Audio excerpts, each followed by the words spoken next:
사도신 영을 통하여 신앙을 고백합니다. 전능하사 천지를 만드신 하나님 아버지를 내가 믿사오며 그 외아들 우리 주 예수 그리스도를 믿사오니 이는 성령으로 잉태하사 동정녀 마리아에게 나시고 본디오 빌라도에게 고난을 받으사 십자가에 못 박혀 죽으시고 장사한 지 사흘 만에 죽은 자 가운데서 다시 살아나시며 하늘에 오르사 전능하신 하나님 우편에 앉아 계시다가 저리로서 산자와 죽은 자를 심판하러 오시리라. 성령을 믿사오며 거룩한 공회와 성도가 서로 교통하는 것과 죄를 사하여 주시는 것과 몸이 다시 사는 것과 영원히 사는 것을 믿사옵나이다. 아멘. 거룩하신 하나님, 자비로우신 주여, 주의 은혜와 사랑을 감사합니다. 주 예수 그리스도의 이름이 존귀하고 주 예수 그리스도의 이름이 능력인 것을 믿습니다. 그 이름이 우리의 삶에 권세가 되어 주께로 날마다 더 가까이 나아가게 하옵소서. 이 새벽 우리의 머리를 주님 앞에 숙입니다. 겸손히 주의 도우심을 간구합니다. 주여, 우리의 연약한 심령을 강하게 하시옵소서. 주의 은혜를 감사합니다. 이 예물을 받으시옵소서. 10의 1조를 구별합니다. 영도 훈도 육도 강건케 붙들어 주시옵소서. 1000번제를 드립니다. 오랜 기도 간절한 기도 위에 주여 친히 응답하여 주시옵소서. 예수님의 이름으로 축복하여 간절히 기도드리옵나이다. 아멘. 찬송가 320장입니다. 나의 죄를 정케 하사. 찬송가 320장입니다. 나의 죄를 정케 하사 주의 일꾼 삼으신 거세주의 넓은 사랑 항상 찬송합니다.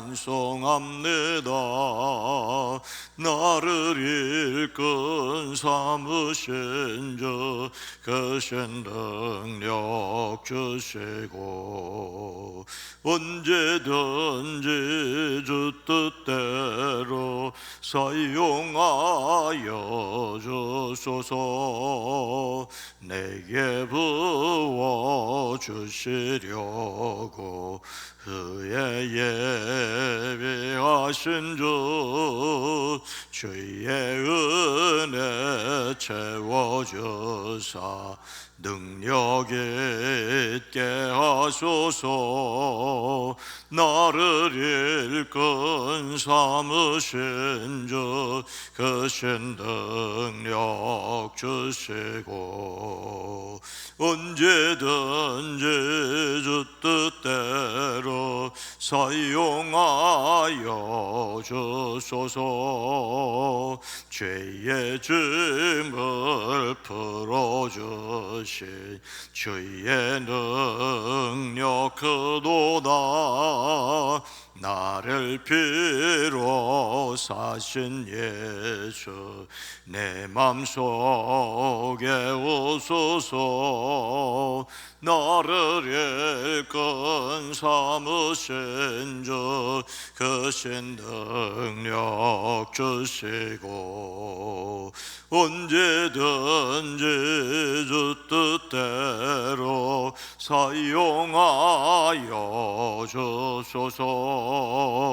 주여, 내게 성령으로 충만하게 채우사 생명수가 강물처럼 흐르게 하옵소서. 나를 일꾼 삼으신 주 크신 능력 주시고 언제든지 주 뜻대로 사용하여 주소. 주의 죄의 짐을 풀어주시. 주의 능력 크도다.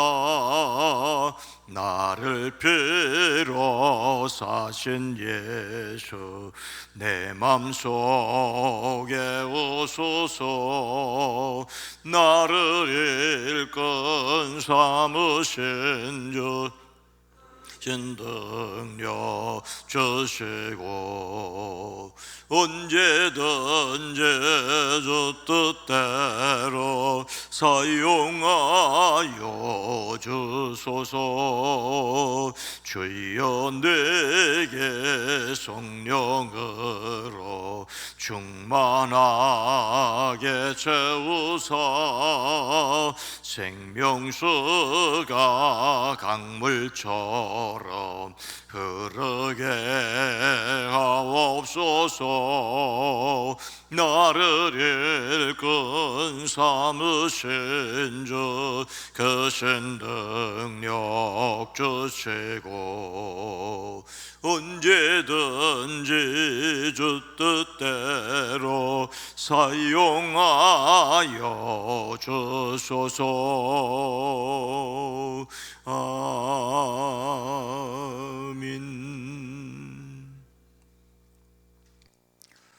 사무엘상 16장 11절로 12절, 사도행전 13장 22절 말씀입니다. 또 사무엘이 이새에게 이르되 내 아들들이 다 여기 있느냐? 이새가 이르되 아직 막내가 남았는데 그는 양을 지키나이다.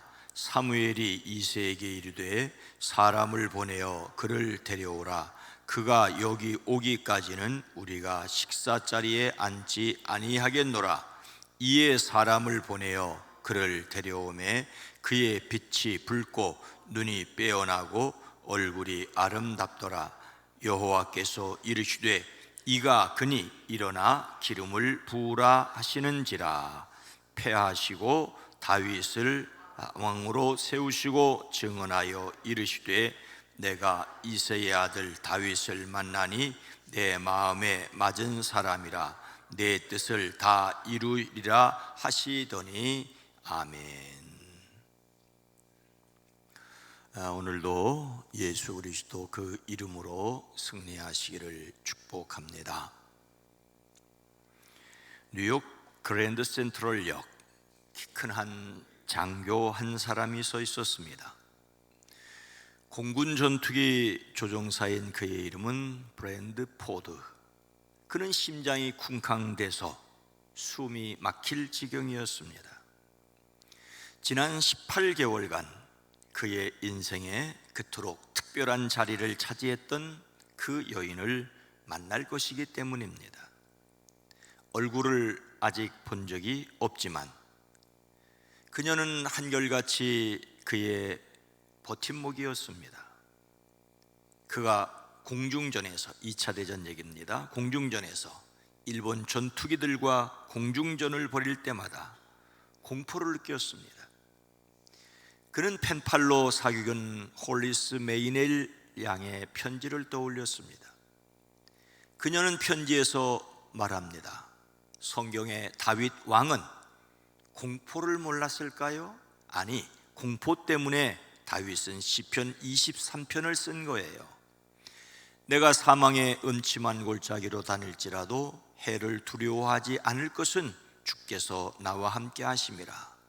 주의 지팡이와 막대기가 나를 안위하시나이다. 포드는 상상 속에서 그녀의 목소리를 들었습니다. 그 목소리가 그에게 힘을 북돋워 주었습니다. 이제 그 실제 목소리를 들을 약속 시간이 다가왔습니다.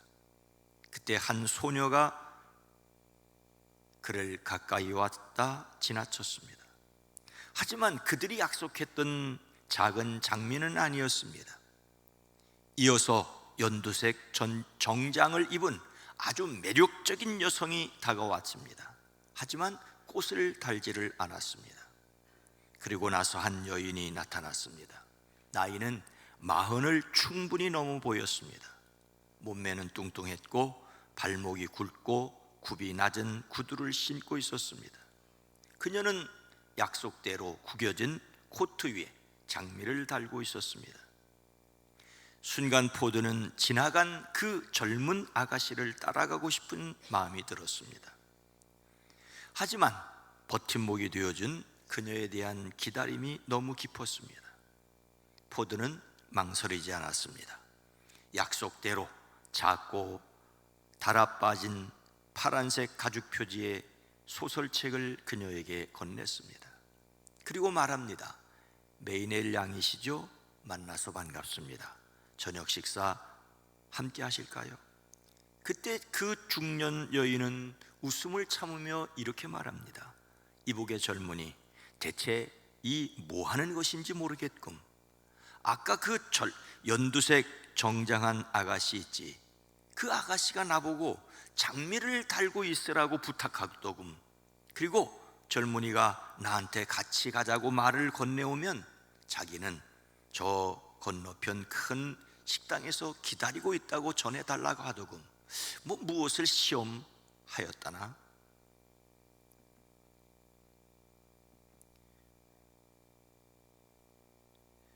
술라이미즈 키쇼르라고 하는 사람의 사랑의 약속이라는 짧은 소설의 내용입니다. 약속을 펜팔로 약속을 했고 그 약속을 한 사람의 마음을 떠보고 약속을 지켜가는 그런 이야기를 담고 있습니다. 약속을 지키기란 쉽지 않습니다. 어떤 이는 약속은 깨어지기 위해서 있다고 막말을 합니다. 하지만 약속은 지켜져야 하지요. 사랑은 약속을 지키는 것입니다.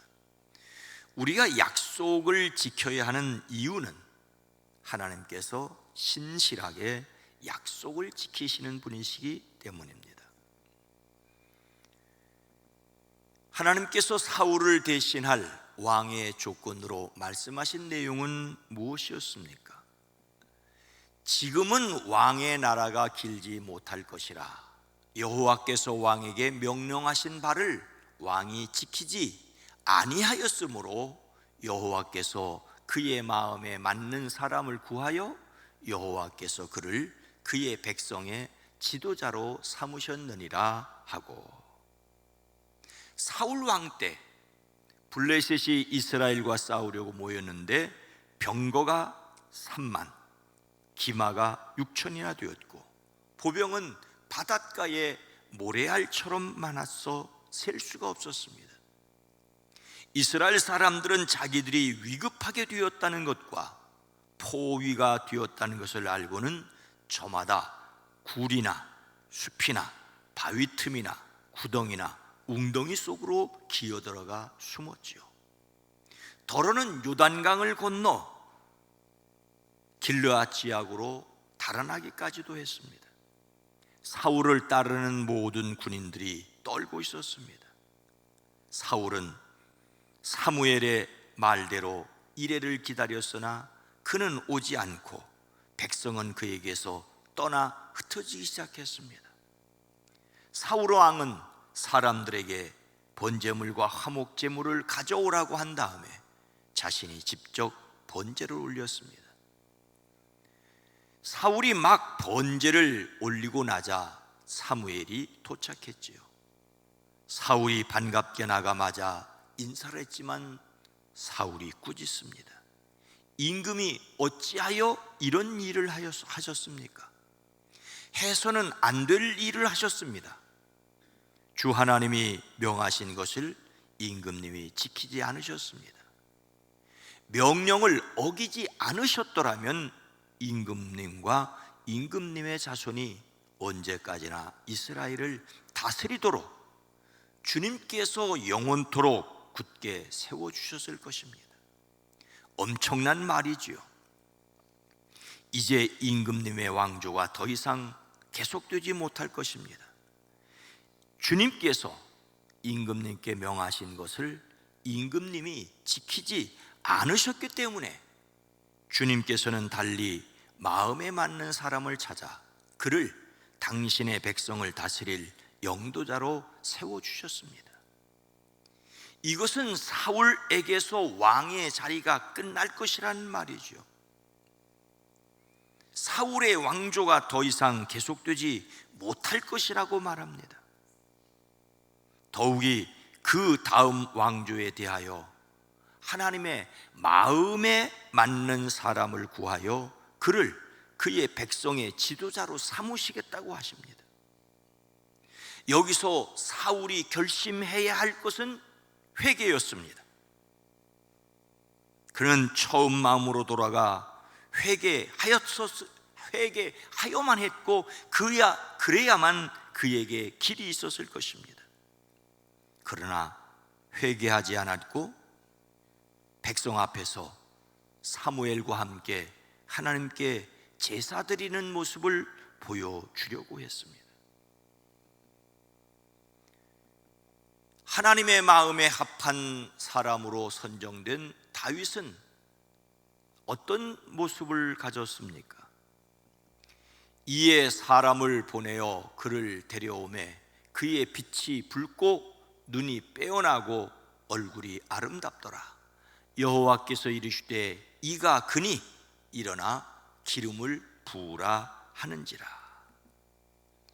사울을 버리셨다는 하나님의 말씀에 사무엘은 슬퍼하였습니다.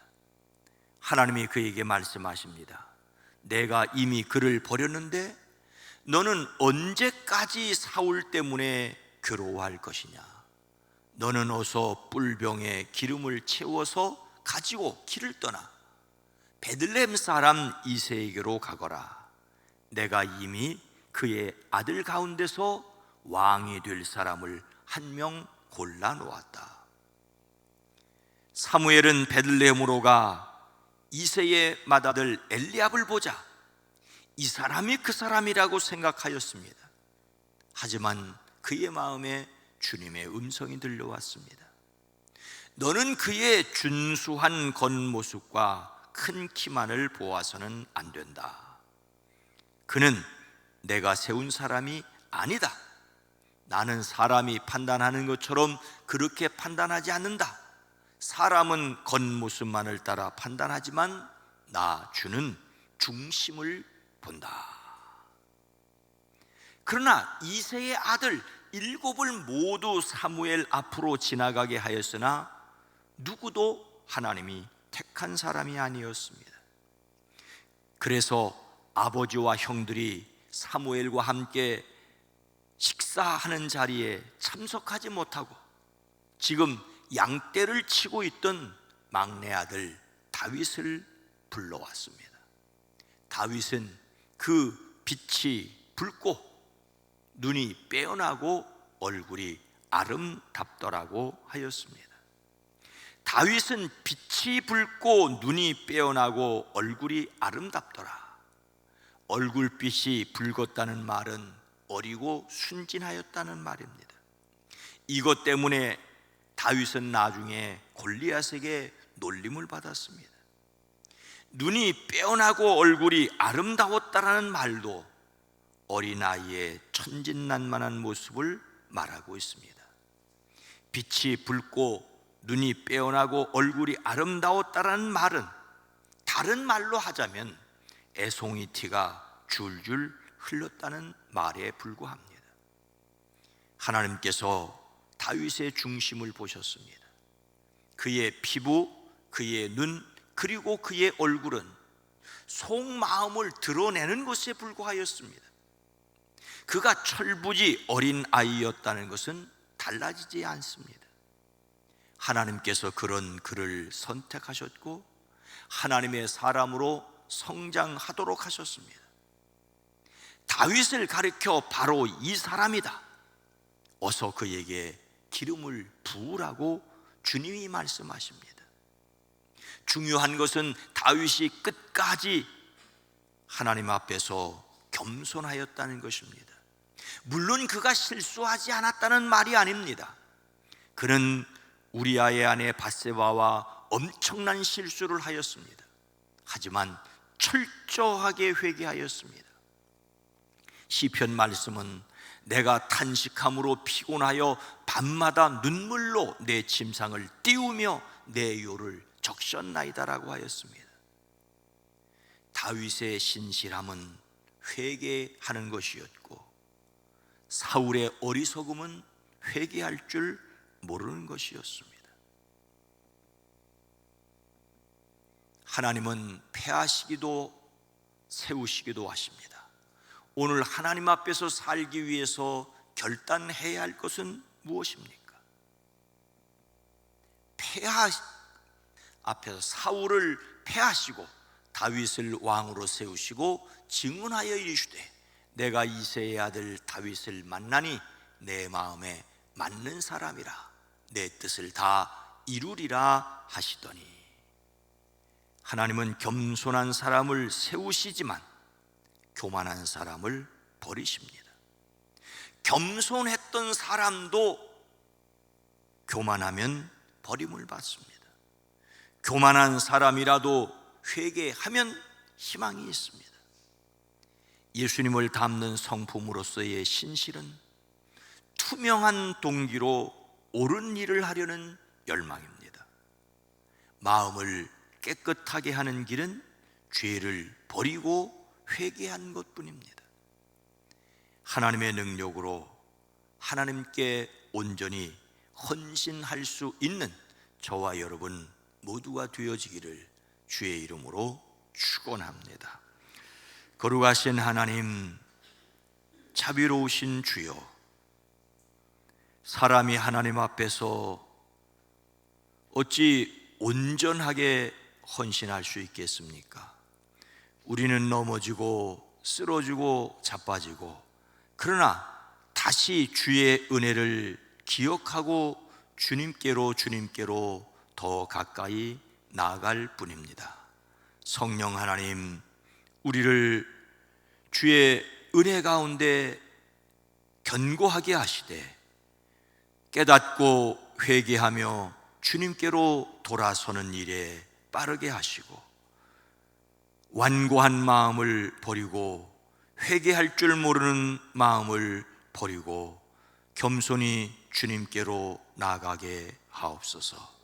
오늘 하루도 주의 은혜로 지켜주시고 사랑하는 성도들의 가정, 일터, 삶의 자리 주의 은혜로 지켜주시사 주의 손으로 도와주시옵소서. 이 나라 이 민족 대한민국 이 땅을 긍휼히 여겨주시옵소서. 예수님의 이름으로 간절히 기도드리옵나이다. 아멘. 오늘 말씀을 생각하며 하나님의 마음에 들게 신실한 사람, 하나님이 세워주시는 교회, 하나님의 마음에 드는 나라가 되기를 기도하겠습니다. 주여!